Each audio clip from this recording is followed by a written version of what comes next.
The following is a presentation of the St. Louis Chess Club. Some of the best to ever move the pieces are pushing their limits at Clutch Chess Champions Showdown. Newly crowned U.S. champ Fabiano Caruana came roaring back after a disappointing day one, picking up 4 wins, including blanking world number 1 Magnus Carlsen to jump into second place. But that setback didn't deter the former world champion, who won his other games to claim clear first. The jackpot keeps growing. Who will cash out the big payday? Day 3 of Camp coming up next.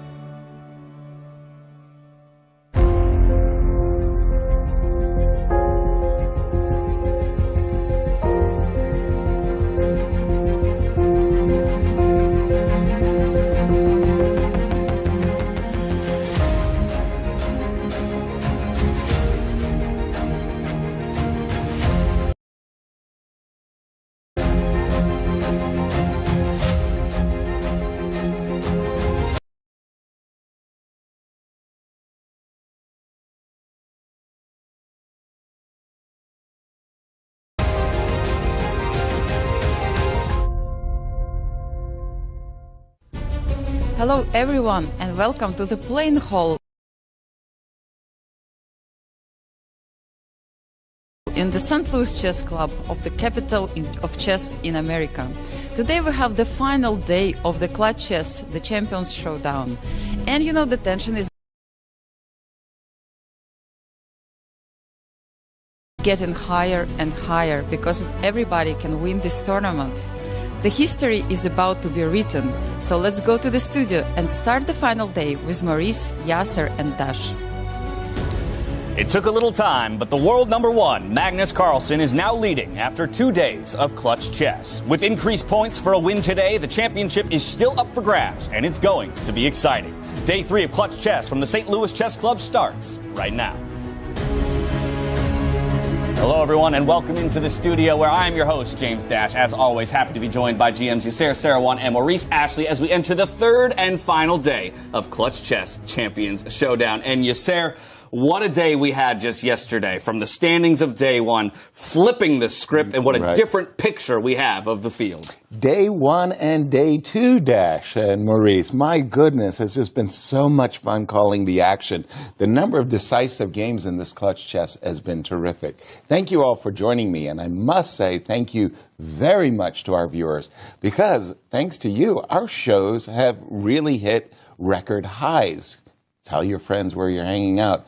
And the 4 players today, well, they're going to decide a champion between them. And Maurice, I got to say, with 3 points on the line today, everybody's playing for a victory every game. That's the fantastic thing about the format. As we know, it's not enough to perform on day 1. Oh, you did really well on day 2. That's nice. But day 3 is 3 points at a time. And with the draws being only 1 point, it means that players can't start counting their money and I got this position, maybe I'm going to win it with a few draws. No. Other players are hungry, starving for those 3 points. So you should see amazing fighting chess today. Yes, exactly. While some players might find themselves in better position than others coming into day 3, nothing is decided just yet, as we can take a look at our standings to see what the landscape of the field looks like as we enter our 3rd and final day. It is the world number 1 who somehow manages to find himself at the top of the table with 11.5 points to his name and $10,000 of bonus money already in his pocket.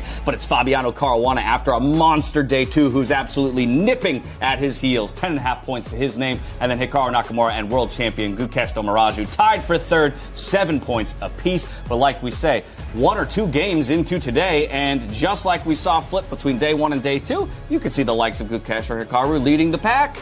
So let's talk about how they're going to get it done, though, with our format here at Clutch Chess. It's been 9 rounds and 18 games. We've already played 12 of those games, with 6 more of them to come for each of our players. No draw offers before the completion of Black's 60th move, and we're playing pretty quick. It's 10-5. But it's that scoring system where I think all the attention deserves to be. 3 points for the win, 1 point for the draw, and 0 points for the loss. So as we saw from Fabiano in his interview just yesterday, the format definitely encourages players to play decisively for the win.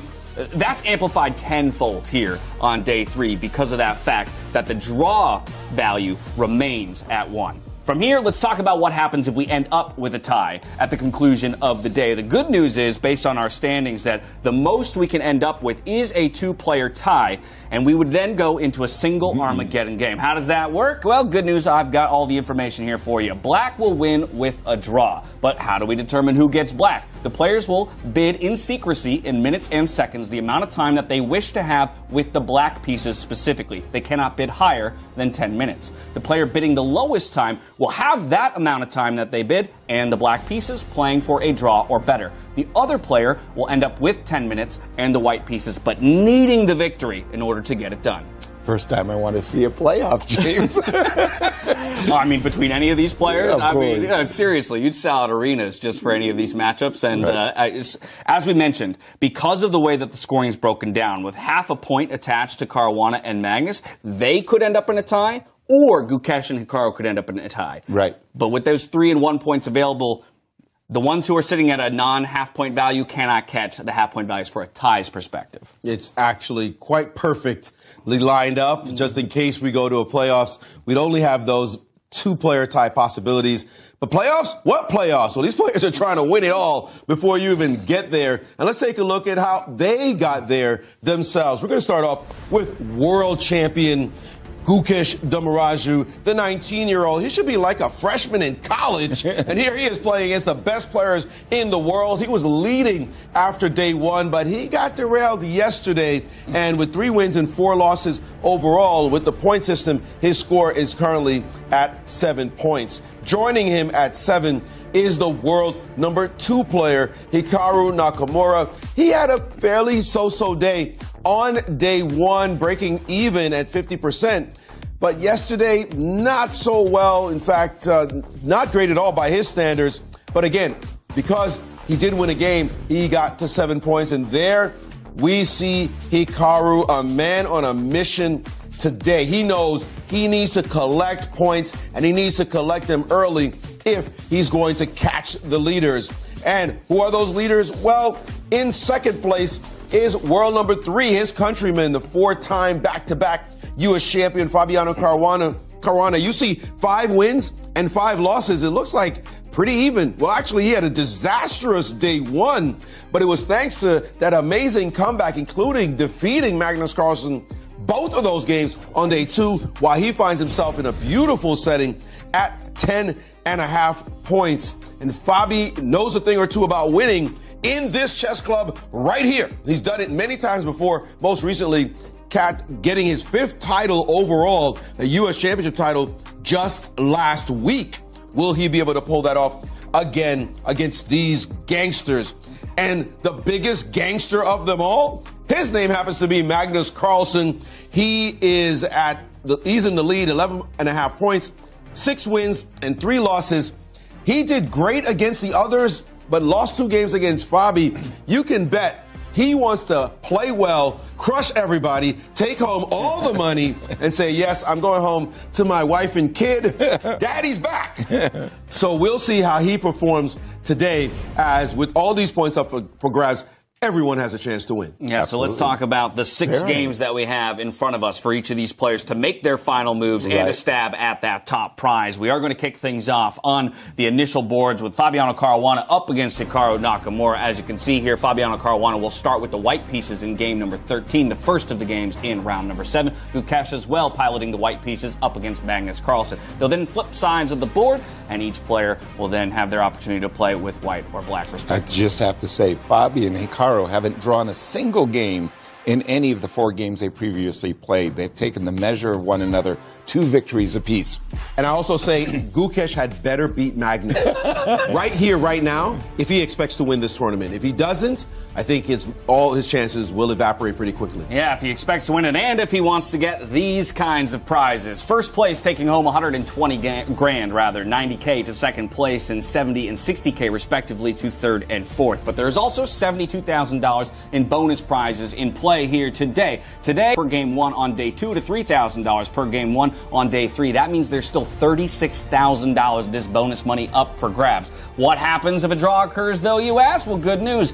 We still take that money and we pour the champions jackpot. This will be awarded to the eventual tournament winner. It stands at $10K entering the day. We'll see if it rises at all today. I venture a guess that nobody wants to see that number go up because it means they ended in a draw. They'd probably be unhappily finding their way to a draw and advancing that prize pool. Draw? What draw? Nobody's making intentional draws. They're going to play down to king versus king in order to show who's better, because draws give you nothing and only the winner's taking home that money. So nobody's going to be happy except the eventual winner. So expect everybody else who are now chasing one Magnus, who we're looking out for Magnus. Where is he now? Magnus watch. Classically, right? Right. 3 players at the board and 1 Magnus left to be found. Yeah, we'll see if we can find him up the spiral staircase in just a bit. But let's remember that just yesterday, he sat down at a board after 1 minute, had been evacuated from his clock, still managed to turn it into a victory. So that's just kind of the Magnus touch, if you will. Yeah, he's habitually a late show up.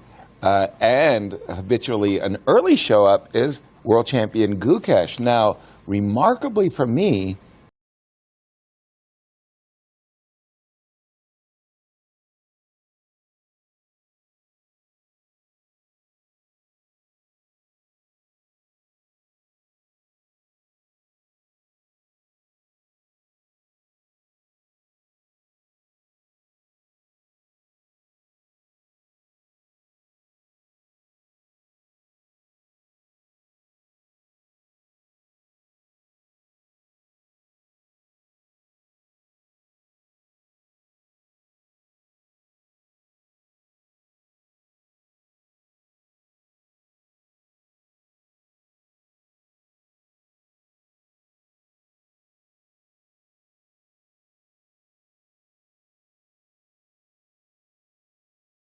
Hikaru was the very first in the tournament, and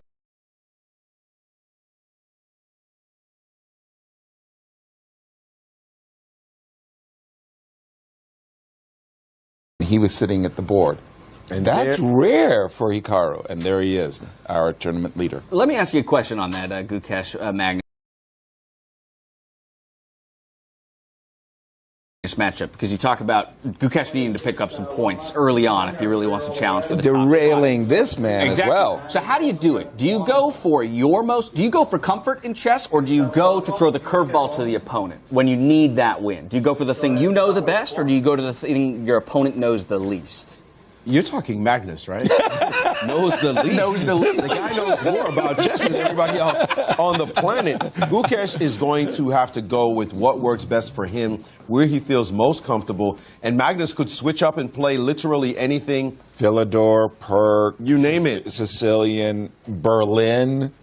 I mean, he's all over the map. It's impossible to guess what he might play, although E5 has been standard for him in this event so far. Note, Magnus wants no draw. I mean, he knows. No Berlin. Right, no Berlin on the board. He wants to keep this game going. Outplay me, young man, is what Magnus is thinking. And let's see what happens on a toe-to-toe battle. And I was about to say, if you're ever going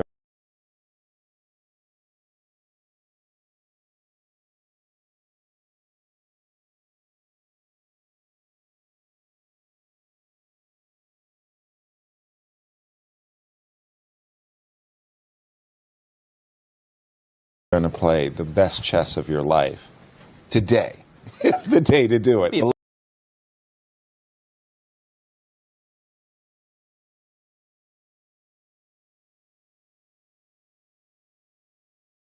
Last day with 3 points up for grabs on each and every game. This is the time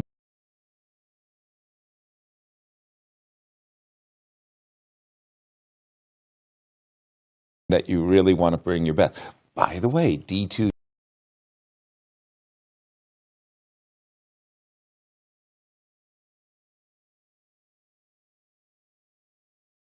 D3. This move has been kind of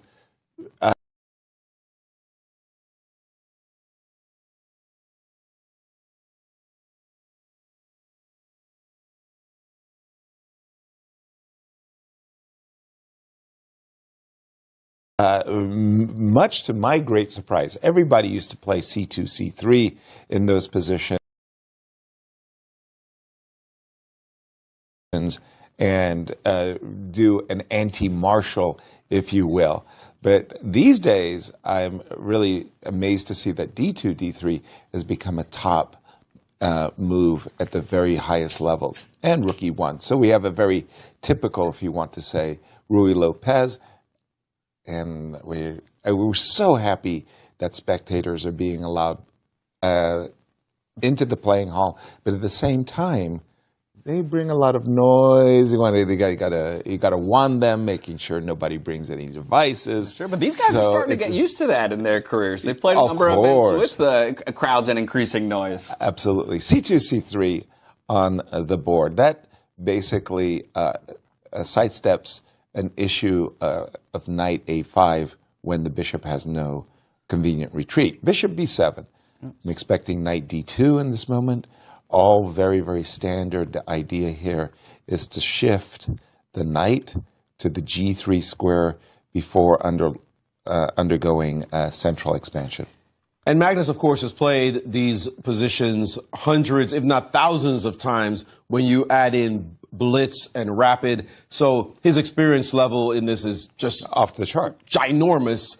And he will be playing with subtlety, knowing exactly how to defend. The youngster, he is the world he's the world champion. World champion. He's not the world number one. He's the world champion and looking to rise as he's been playing very well of late, coming off the European Cup tournament. Double gold medal. So he is definitely someone who has a touch on the field himself.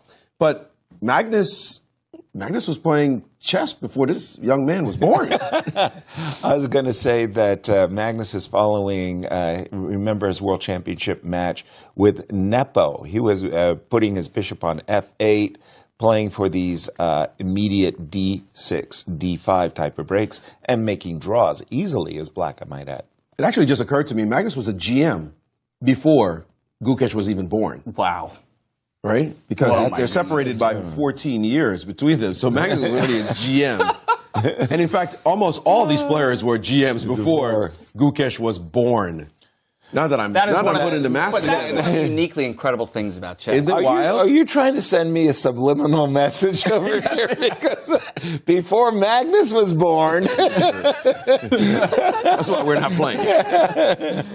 One of the many reasons. But. Well, still within theory to a degree here, though we are losing the games in our database. So making our way towards a novelty, waiting to see how maybe Gukesh can throw a curveball towards Magnus Carlsen and get 3 points onto the board. I think it might be wise for us to zoom out to that 2 board yet. We haven't yet gotten an opportunity to look in on Fabiano Caruana and Hikaru Nakamura. But of course, this is the matchup that will have a magnifying glass on through the early portions of the day. Over on the left-hand side, it's Hikaru Nakamura and Fabiano Caruana. Right-hand side is Magnus versus Gukesh. And unfortunately, the picture on the right is not the updated one. Right. That's not the board as it stands right now, although the one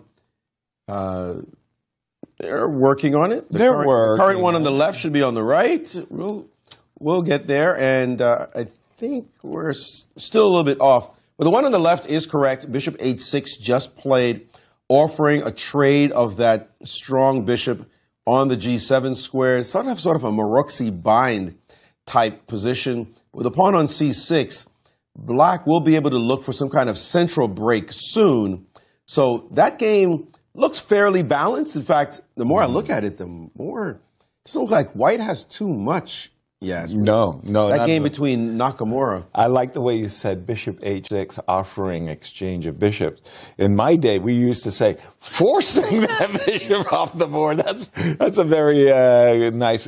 I'm going to say no. I like the Gukesh game for a moment, if you don't mind. It's just Magnus has many different. Black side of the Ruy Lopez in his repertoire. The Breyer variation where the knight drops back to from C6 to B8 to D7 has been a long part of his repertoire with the black pieces. I'm talking about Magnus. And here it looks a little bit like a brayer. Now, what this move Queen C8 does is it starts to look at the king side, the G4 square, the F5 square. It tries to discourage the move knight F5. For example, if you play the move knight F5 here, now that the queen is lined up, I can play moves like D5 and to try to trick you with a move like E4, and that knight gets undermined. Now, from Gukesh's point of view, he's done everything great. I mean, everything is great. He just wants to continue to increase what he believes is an advantage in the center. He's got more central control. So I really like a move like H2, H3, Bishop D2. Slow but purposeful moves. He's played the move D5, however, wow, and transformed the structure dramatically, allowing this break with the move C6. This will be the main reason why you don't play D5 unless you know what your exact follow-up will be, because this move gives black counterplay in the center of the board. Exactly. You get to hit D5. Now, the question is, can I undermine this knight somehow with a move like Bishop E3 or Rook B1? I'd love to force the knight to go back before I play the move C4. If I have to play the move C3, C4 at once, Bishop A6 is annoying. I'll tell you what I love, irrespective of the position on the board, is that Gukesh is playing to one of his own self-criticisms in his interview just yesterday. What did he say? Poor time control. He said, I got to play faster. I got to play faster. I wasn't playing fast enough. And look at this. I mean, now taking a bit of a time to think, maybe about how he wants to deal with, say, that knight or the provocation of this pawn push. But either way, he sits with a minute-and-a-half advantage over Magnus Carlsen right now. And that's what you want to see. Somebody who's taken that self-criticism and actually bringing it into play in game one on the next day. Now, the move you want to play, as he did bring the bishop to attack the knight. The move you actually want to play, and whoa, I'm seeing a double question mark on this bishop move. On the board. No, C takes D5 being the move. Is that true? Is a fork happening on E4? C takes D5, bishop takes. You got no choice. Takes on E4. Is it a queen C6 tempo at the end? Queen C6. Knight takes. Knight takes. Keep going. I've got to take with the rook. He didn't do it. Or did he? No, he didn't do it. Sorry, Maurice. Magnus missed that opportunity. It was a huge miss, actually, because he played very quickly. He trusted Gukesh. He played very quickly knight to D7, C4, bishop A6. Now, the position's fine. White's, again, is enjoying his extra space. But we think that knight takes C6 takes D5. With that move, Magnus might have been winning material. Takes. You got to take, right? Got to take. I have to take with the rook. Because if I take with the bishop, this is what you were saying. There's a queen C6 double attack. Oops. Even queen B7 works in that position. As well. Same situation. We're hitting the bishop. So this would have lost material for white, and that would have meant that after knight takes, rook takes, there is an F5 followed by E4. No, I've got... Boy, okay. Maybe Magnus was right. He did it. No, you should take with the bishop on E4, not the knight. Bishop takes on E4. And then if you play rook takes, you can play queen C6 in that position. Gotcha. Doing the exact same fork. So there was a clear win for Magnus that he missed. Missed opportunity. There, he just didn't realize the tactic existed, and now we have queen position of relative balance, but not a position I think that Gukesh will be too happy with, because he did allow Magnus to get that counterplay against his central pawns, and it could have ended in disaster if Magnus had found the right moves. But Magnus missed it. Now, still, the space that white usually is expecting to get, calm the center down so that he can attack on the other side, that's gone. That's gone. That's gone. And it's pure counterplay that black is playing with now, is white's center is being mercilessly aggressed in this position. Well, knight c5 was hitting this bishop on d3, which was protecting pawn on c4. There was no question. Gukesh had to capture, but at the same time, he got the benefit of doubling Magnus's pawns. Now, from Magnus's point of view, he says, I've got easy play. What's the problem? I want to bring my rook to b4. I'll be squaring up against the pawn on a4, the pawn on c4. Now, if I'm Gukesh, I'm thinking, okay, the grandmaster trade, as Jeremy Silman would call it. I've got to play on the light squares. You've got a dark square bishop, so I've got to play on the light squares. And I'm thinking that Gukesh is going to want to bring his knight to the c3 square so that he could aggress either the d5 or b5, rook b4 as expected. In the meantime, Magnus is saying, look at my rook posting up very powerfully on the b4 square. You cannot chase it that easily. And he does have central play. He does have a ton of central play, as now Gukesh has gone into all defense. Magnus, not only that, in terms of the central play, this pawn being able to take pawns. Which one you're going to take with? Because if you take with this one, then this one becomes a runaway pawn, this E pawn. So that's a problem. If you take with this one, then it's the C pawn that could be a problem. So Magnus can time this capture at the right moment. It is a tricky position for White, but White will focus on those light squares, as you made a point about. That's going to be how he defends his position. I like the move g6, by the way, just keeping this knight at base. Is the logic, though, of this rook reposition to avoid having to recapture with one of those pawns? No, the logic is that he wants to push. He wants to push. He wants to advance the pawn d5, d6. He's intimating that, hey, look, on my agenda, you better take the pawn on d5 now. I'm going to play d6, queen c3, and I'm going to attack the pawn on e5. Now, the question is, if I push the pawn to d6, will it be an asset or a liability? On d5, it's firmly protected. On d6, it will need piece protection. Yeah, well, what about a pawn trade right now? How do you take back? Always with the c pawn. And then if it pushes? Yeah, I deal with that. Because you're going to unleash that bishop sitting on f8. Agreed. The pawn went to g6, not to fianchetto the bishop, but to make sure your knight couldn't come in. But after this move, that bishop on f8 will enter into the game on a very strong square, and that diagonal could be juicy. But I am, like I said, I'm going to be playing for the light squares. I'm going to be jumping with my knight and hoping, like you, that my bishop will end up on c4, just as your bishop is aggressing my king. And if you play, just for argument's sake, I'm not saying it's a good move or a bad move. If you do try to go for that rook b2 incursion, I do have rook d2. So at the moment, this is a very double-edged affair, and both players are getting at that halfway mark. By the way, we have made his choice. So off of that small inaccuracy of the rook placement, opts not to go for the pawn trade just yet. Going to slide that queen up. c7. Queen c7. Now the rook will find its way onto the d2 square that you talked about, a little prophylactic towards that b2.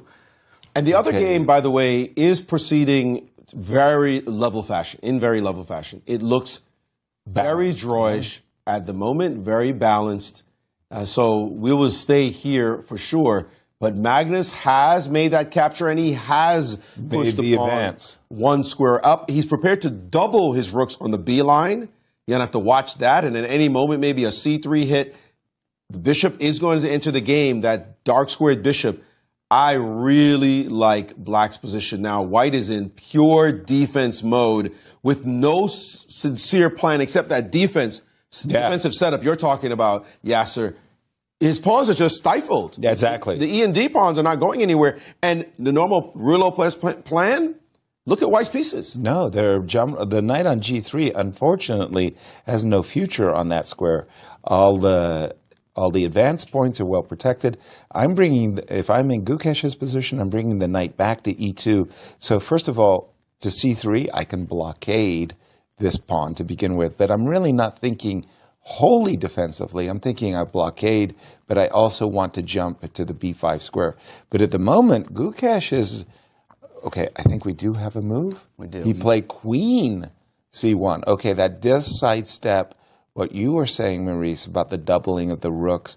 But now I'm not happy about that move. Yeah, so he's also just saying to your bishop, don't go anywhere because my queen is lining up on that pawn. So maybe he will be able to play a move like rook c2. C2, curtail the ambitions of this pawn, and maybe even get an Alekhine's gun if he can sneak his rook up and get this position and really test that pawn. Why are you there? Because this knight could also come back eventually and attack the pawn as well. I'm not a fan, though, of the way his pieces are so jumbled at the moment. If he could get all those moves I just said, oh, wonderful. Just Magnus, don't do anything. But here we go. Rook c8, intimating that even c3. Whoa! I was just about to say, you want to keep the pawn on h6 protected, so I was expecting king g7, because I really, really thought that Magnus's intention was to put his bishop on c5. Not true. What Magnus really wants to do now is play knight to e8 and knight to d6. With his knight on d6, it will be blockading this pass pawn. This bishop will be playing defensive work, and then Magnus will be saying, I've got a passer. What do you got?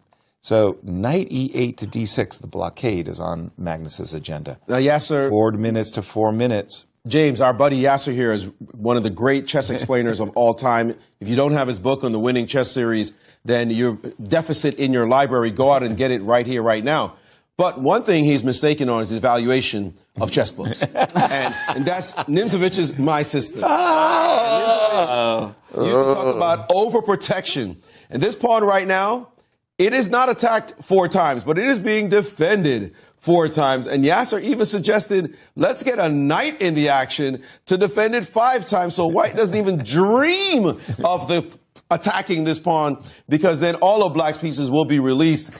Anyone can leave with the overprotection. Now, I know, Yasser, I'm chiding him, of course, but... What are you, Nimzovich's agent? Get out of here.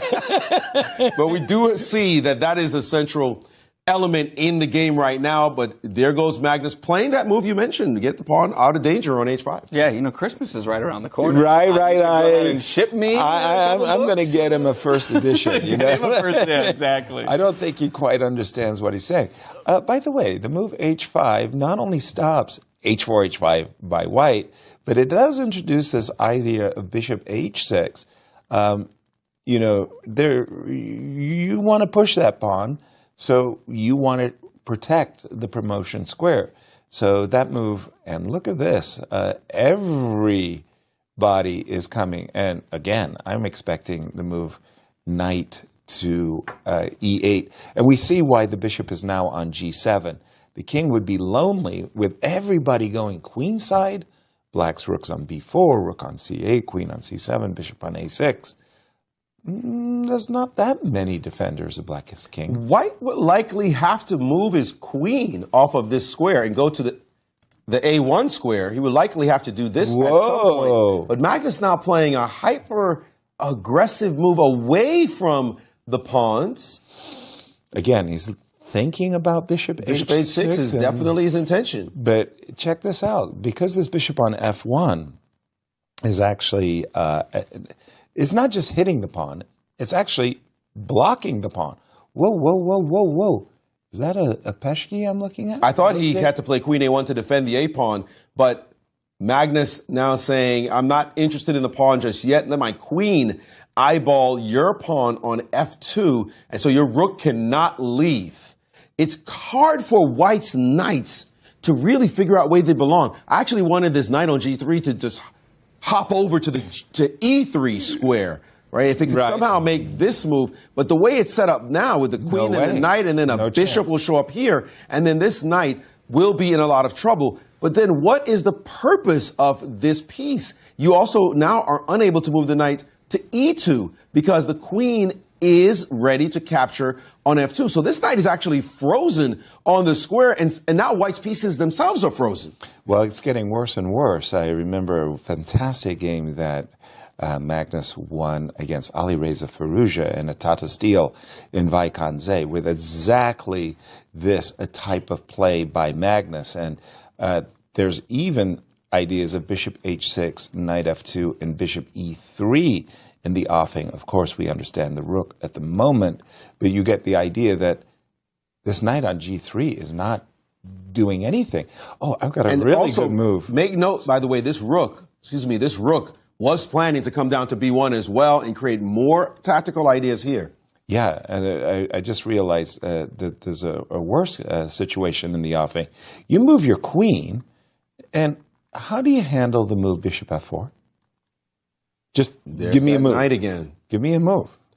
I would have to play. I refuse to play knight h1, but what else? I mean, I'm threatening to play bishop g3. You're threatening to take the knight and exploit the fact that there's this pin on the diagonal. He's done it. This pin is nasty. And the clock times. As well, down to 122. Ooh. Being thoroughly outplayed ever since he played the move d5. Gukesh. Ever since. Magnus has used it as a linchpin for aggression, opening up the game with c6, and Gukesh has been suffering and now down on the clock as well. Yeah, Magnus grabbing hold of that advantage and refusing to let go at this point. A reminder to everybody at home, it's 3 points at stake for a win here. Only 1 point apiece in the case of a draw. So the players would be effectively sacrificing a point if they end up in that draw. But at this point, maybe that's what Gukesh is hoping for. And while there Magnus, it is. The knight on h1. Sorry, the knight. This Nimzovich. Like knights on h1. No, but we don't. No, we definitely don't like this. And here comes Magnus looking to undermine the blockaders again. My system, Nimzovich has. But I was about to say the move rook b1 sure looked attractive. But look at that last move. He played g3. That knight on h1 is crying right now. The other game, by the way, is dead even. We don't expect anything to happen there. But that knight on h1, it's in tears. Pathetic. Just a pathetic knight. No ifs, ands, or buts about that knight. That knight is just crying. Magnus is completely taking over. Queen b4. Take us 3 moves to get that knight unlocked, right? And that's assuming no moves from Magnus. Exactly. Removing our f3 knight to d2, then the pawn push. Now the knight can finally breathe a bit. But that last move, this is just terrible now. Terrible. How do you defend your rook? Exactly. Actually, how do you physically defend your rook? If I go queen e1, rook b1 hurts. Remember that bishop patrols the diagonal, so you can't even play rook c1. If I trade, give me your queen. Well, we do have rook takes at least. But then the question is... He's got 9 seconds of misery remaining. Magnus is winning. There it is. What a beautiful game by Magnus. Wow. Congratulations to our tournament leader. We're going to switch to Fabi and Hikaru. Yeah. Oh, Hikaru taking the opportunity in the even board state here to check in on the other, giving a bit of a smirk and a smile, seeing that Magnus had gotten it done and will now extend his lead over the remainder of the field here. With the black pieces at that. Wow. But he played, oh my gosh, did he play a boss game. You said at top of day how important this first matchup was for Gukesh and his chances to make a stab at first place here by the end of the day. Still not mathematically out of it, of course, but basically, we're entering do-or-die situations pretty rapidly here for the likes of Gukesh. For Gukesh, he'll have to almost win out in order... Well, no, 3 points, he's still within range, but he's going to have to start winning. Meantime, as you said, Nakamura shaking his head because Magnus just extended his lead against him. And remember, draws are only 1 point. And that's what he's looking at right here. So he's looking at a draw right now. Fabi's also saying, dude, I'm only getting a stinking point for all this work in this game, but you're only rewarded for wins here. So they're continuing to play, but they're just too good. I can't imagine a blunder happening here that makes it any other result than a draw. Yeah, 4 versus 4, what can you say? It looks very, very even. For a moment there, if you just go back just to this moment, I was thinking to myself, if I was trying to win this game with, oops, sorry, that was not the move I wanted. If I was trying to win this game with the black pieces, I'd be thinking, the only way I could possibly win is on a good day. Somehow you would allow me this type of opportunity where I could get my king to d4. And that's the way I could win. Fabi's slamming the door shut on those aspirations at the moment, and Hikaru realizes one stinking point, that gets me out of last. Yeah. But he would have 8 points, and Magnus is sitting on 14.5. he's going to have to beat Magnus when twice. they play twice and hope that Fabi also takes care of Magnus, as well as Gukesh not losing the next game. Because Magnus can run up the score and say, clutch chess, whatever, hold my beer. Right. Yeah, these two guys at the very least rooting for a draw on the other board in the next game here. Oh, for sure. Rook G3, Rook F3. Basically, Fabi says, as long as I keep my knight on C3, which defends the pawn on A2, my king on E3 defends the pawn on E4. I've got a fortress. You can't do anything. Now, Hikaru is ever so slightly better, but it's so far away from ever making massive progress. I liked what Fabi did a while ago. Leave the rook on the F file, keep that king at bay, and back and forth with the king. King D3, King E3. He's played knight E2. Interesting. I thought the knight was best on C3. I think anywhere you win this game is getting your opponent in a little bit of time pressure, right? Sorry, say that again. Get your opponent in a little bit of time pressure, if you can. Like, just keep playing. Keep playing until maybe you have a fake threat somewhere, and then an opponent spends some time. But right now, it doesn't seem as though he can generate even a whisper of apologies. I think Fabi made an error. Hikaru should play the move A4 right here, followed by A3. Now, you do not want to take the pawn on A4, because after bishop takes, I will win back with rook takes E2. But once the pawn gets to A3, any attacks against A2 are magnified. So I'm a little surprised that Fabi gave that opportunity. We see the that other players may be ready to. Oh, there it is. I think Fabi said, "What am I doing? Why am I allowing A5, A4?" And here he we go. changed the structure voluntarily. Here we go. This is what I'm saying. surprising. Find a few threats, force him to think. You now see the possibility of bishop to F1 landing on the board. He has to respect that. And if he moves his rook backwards, then there's a possibility of bishop to G2, and things could happen. Now, a threat to the bishop, so it has to move. Do you go down and play check, because your bishop could get trapped? Whoa. Bishop to F1 check. Where do you go? Just give me a move. Bishop C3? F1. Because if you went to E3, I would go rook to B2. Bishop to F1 check, king C3, rook H. He did not play the check. He did bring his bishop back, and I'm telling you, these two are continuing to play this out. It's getting nervy. Are not any good at all, and we see the clock times now. It'll come down to potential blitz, panic time territory in a second. And wait, good move. Knight D5, forcing him almost to capture this piece, and that's going to just kill all chances to win. Dead draw. Now the players can pawn end game here. Happily make a repetition. Yeah, there's really no chance to do anything, and here they go repeating moves, and they have to accept the draw at one point. Hikaru looks disgusted by this result. Both players are going to be unhappy with this result. I think the one thing they said to themselves, I don't want to do today is draw many games. Guess what? You just started with a draw. But hey, hat tip to both guys. When you play a good game, you play a good game. Nothing to be done.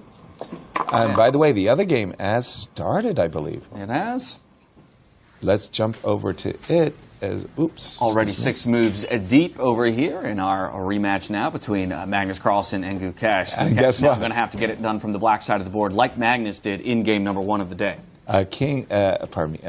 We just switch colors, but we'll keep the position after bishop b5 on the board. A very, very different approach from both players. After the move d7, d6, none of this c2, c3 business. Nope. Magnus went C4. This is the sinus deferred, no? I think it's called. Oh, if you're going to test me, I'm going to have to look it up. It is called the Morphy defense, the modern Steinitz defense. How can it be a modern Steinitz? I have no idea. 1890s. In the 23rd century, it's going to be the modern Sarawan variation. I was like, what? Okay, c4, bishop g4. Let's go. All right. Well, as we're catching up to live, we'll just check in with the standings as we do have a result on each board from our first game of the day. It was Magnus Carlsen picking up 3 total points for his decisive victory and extending his lead over the field. Fabiano Caruana and Hikaru each trading a point apiece with their draw. Again, not going to be too happy with that result given the fact that they've now let a point go into the ether.